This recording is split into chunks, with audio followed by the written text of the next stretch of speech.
I wanted to make a dedicated video for Nick and Devin because I feel like I can relate to Devin.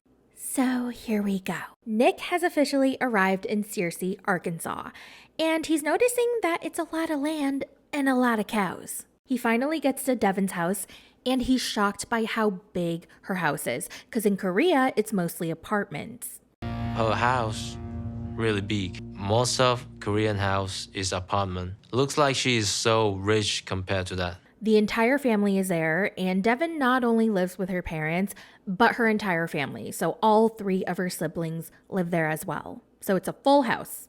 Oh, hello, guys.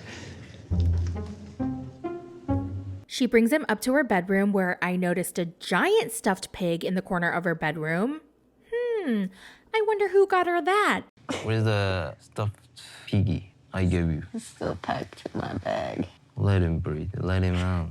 Jeez, there's another piggy. He tells her to get the new piggy out of her backpack so that it can breathe. But I have to admit, when she took her stuffed animal out and threw it on the bed where he was laying and it hit him dead in the face, I laughed. It was funny. The next morning, she takes him out on a tour of her awesome town, Fiancé, Arkansas. They walk down an alley, and there's this big old sign that says, "Welcome to White County." Look at this, White County. Yeah, we're in White County. That's interesting. White Not County. talking about skin color. It's You just- sure? Yes. Okay. I don't know why, but I got some serious Get Out vibes. From the moment the parents picked him up from the airport, Nick being from South Korea, he's really coming into a strange situation. and then while they were on that drive in the car, and then now he's in this town and it just says White County. And I know this has nothing to do with race or the fact that he's not white or that this is a white only town. I know. It has nothing to do with that, but it's just funny. By the way, if you haven't seen that movie, Get Out, it's so good. You need to go watch it. So they continue exploring White County, and he sees a huge statue, and he goes, "What is that?" And Devin says, "Oh, you know the American Civil War?" And he goes, "Yes." And she goes, "Well, that's one of the Confederate soldiers." And he hesitates, and he goes, "Oh, so he fought for slavery, right?" And she goes, "Right." And he's like, "So he wanted slavery to continue, right?" And she goes, "Right." And then he's like, "Okay." This is a statue of a Confederate soldier. Yeah, so you see the soldier was fighting for the having a slave? Right. That's okay. Okay. Now he's even more worried about being the only minority there. He also mentioned how racism against Asian people increased after COVID. And let me tell you, it was scary. And now it worries him that there are no Asians in Fiancé, Arkansas, but he's ready to leave if things get really bad. Fast forward a few hours. Devin's entire family is in their backyard and they're cooking fish and chips. And we finally get that scene we saw in the previews. The aunt asks Nick, "So, what do South Koreans think of Americans?" And he says, greasy food and they're all fat. Greasy food and being fat. Oh, my. Devin chimes in and says, Unhealthy food is much cheaper than healthy food. and Devin's dad chimes in and says, Or some people are just lazy, and it's easier to drive through and get something than to cook. What do you think? Then Nick turns to Devin and says, "Oh, so like you're lazy because you always get fast food." And then he calls her a piggy and grabs her stomach. Look at this. I'm just saying the truth. You always have fast food for lunch.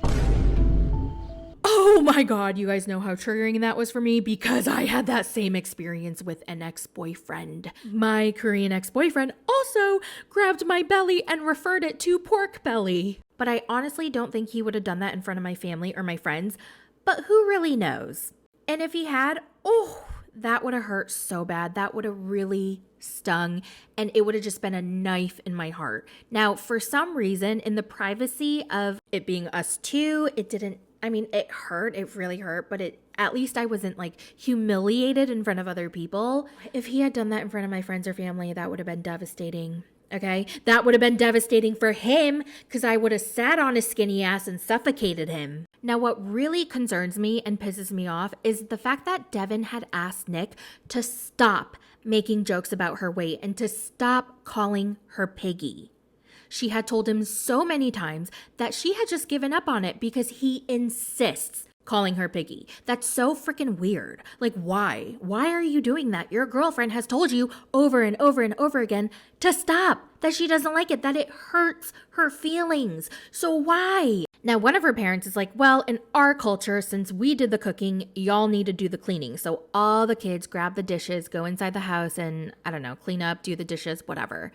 Now, the adults are outside, like the parents and the aunt and uncle. And honestly, I don't even know if those people are her aunt and uncle. I've just been calling them that. But anyway, they're talking and they're not happy about the piggy comment. They talk about it amongst themselves and the aunt is like, that is not okay. That's really messed up. Now, in the confessional, Devin's mom says weight is such a big and sensitive issue here, especially because women are struggling with it so much. Nick calls Devin piggy. I do not think that he understands the impact, especially in our culture, being in America, where weight is such a huge deal and women struggle with it every day. I need to have a heart-to-heart with Nick about how I expect my daughter to be treated. That way, there's no questions in the future. He knows how I feel.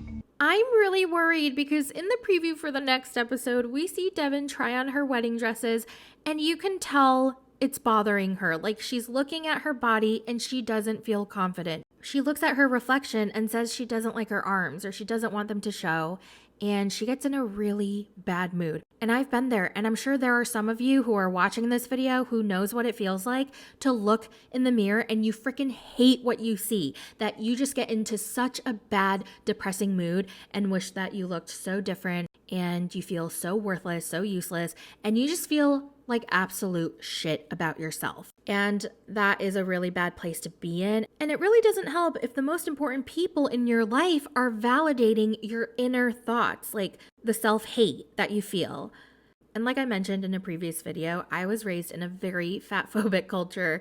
And the worst thing you could do is gain weight or be fat or overweight or even chubby. Like, you can't even be average weight because that's considered too big. One of my earliest memories of being aware of my body and like how it was wrong to be fat was, I think I was in 5th grade. I was in a 2-piece bathing suit. I remember how excited I was. It was like purple with pink ruffles and like silver sparkly stars.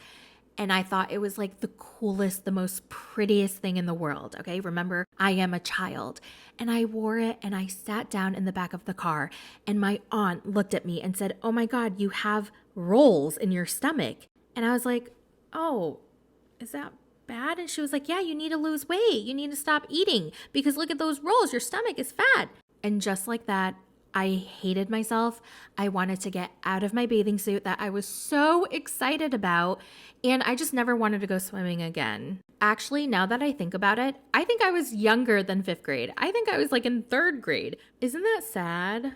I think about all the stuff that we were subjected to as kids, and I feel like it's a whole different kind of struggle and pressure now with social media. 'Cause I honestly don't know how kids are okay. Like, I really don't. But on the other side, we're more exposed to body positivity and body neutrality and self-love and self-acceptance. So hopefully, the kids are looking at the right accounts and just nurturing themselves and protecting themselves. So yeah, that's it. I can't wait, I guess, to see what happens in the next episode. But I was just appalled. I was appalled. I felt so bad for Devin. I hope Devin is doing okay. Girl, you are beautiful just the way you are.